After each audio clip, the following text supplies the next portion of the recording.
Sound speed. Camera 8. One take, one mark. Favourite place on tour has been probably, I mean, Omaha. It was like 20 people and I was on the Sun Little tour and we expected it to be abysmal, but it was incredible and everyone was absolutely lovely. Geordie, is he a possession? He's my dog. My possession is my animal. No, my guitar. Oh! I don't really know. I kind of like the Irish one, but that's awful. Or Australian, mate. When you go like and you talk like that, I kind of like that one quite a lot. Yeah.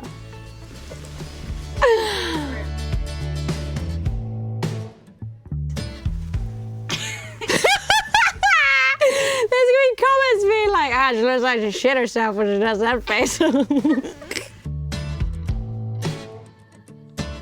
What inspired me to write Lottery? I was actually in Woodstock and we were recording the last EP and I had like 1 day free because we were pretty intense when we record. I had 1 day free and I wanted to write. We had time to like record another song, so I wanted to write another song and I had such bad writer's block. I remember because like, not that it's funny, but Chuck Berry died the day before. So I kind of tried to put it in a song. I had that bad writer's block. I was like, it was terrible. But anyway. And I remember because I sat as well and I read all the Lumineers lyrics because Simone did that album as well, the producer, Simone Phillies. I read them all and I just couldn't write anything. And so all the night, tried everything, alcohol and whatnot, didn't work. So the next day I was playing 2 chords and I don't know, it just kind of came to me. I remember doing the da, da, and I just remember being like, yes, the love is a lottery, and I was like, oh. You know, I think that's the reason why people like write songs. That's the reason I do, because you just want that moment when your brain kind of goes, it's like it comes down from heaven, ah, and then you get the song. So yeah, that's kind of what inspired me.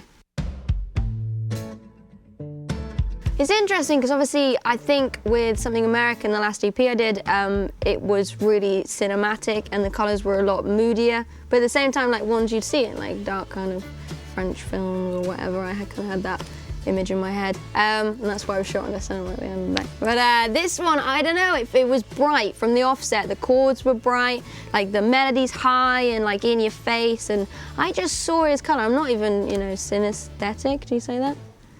A lot of synesthesia. For one to have synesthesia, you are I don't know. Anyway, I'm not that. But I don't know, I just saw colour, and I remember when I was planning out the video to send to Kate Morose, who's obviously the director of this all, I just had like exhibits like in my Pinterest and like, just of light and coloured light.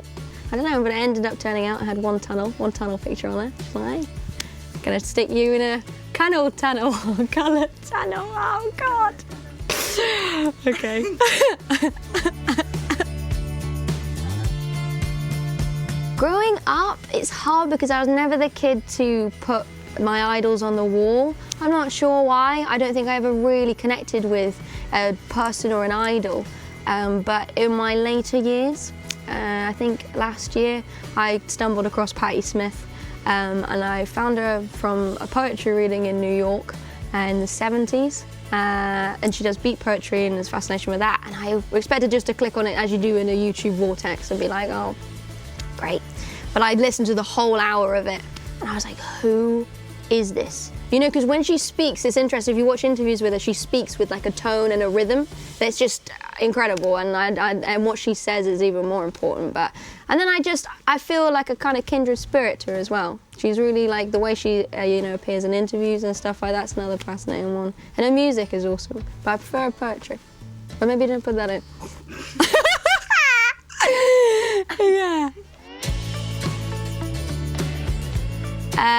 There's a duo called First Hate. They're kind of electronic, remind me of the 80s, like Depeche Mode kind of relived. And they're just the coolest people I think I've ever met, so. My parents didn't introduce me to older music really.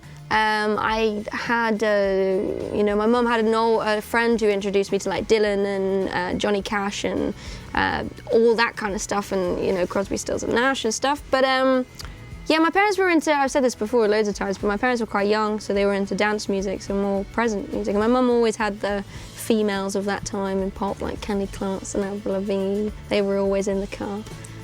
So yeah, not necessarily old music. I found that, ironically, when I was young, if you know what I mean. Releasing new music, touring. I cannot wait to do my first UK tour. I'm super excited about that.